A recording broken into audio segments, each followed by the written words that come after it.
350 manata yox, 150 manata endirim edirəm siz izləyicilər üçün.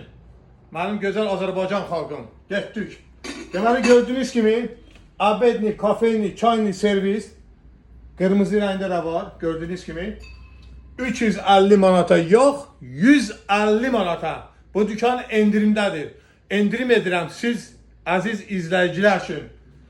Gördüyünüz kimi suvenirlərimiz də var. Meyvə qablarımız da var. Gördüğünüz kimi neçə olsa yaxşıdır. 50 manatdan 20 manata, 40 manatdan 20 manata, 50 manatdan 20 manata qiyməti. Gördüğünüz kimi 16 manatdan düşəcək 6 manata.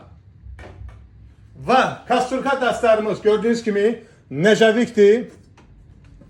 Dəsti 70 manatdan düşür aşağı neçə olsun yaxşıdır 40 manata.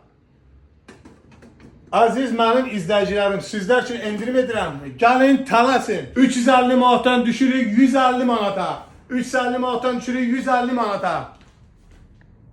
400 manatdan düşürük. Neçə olsun yaxşıdır sizlər üçün. Aziz mənim idman seven izləyicilərim. 150 manata. Bir roza paltoryanidir, plasmasdır. 2 ruşkalidir. İçindəki yorğan. Neçəyə olsa yaxşıdır 10 kilo. 125 manat. Endirimdədir. Gəlin faydalanın.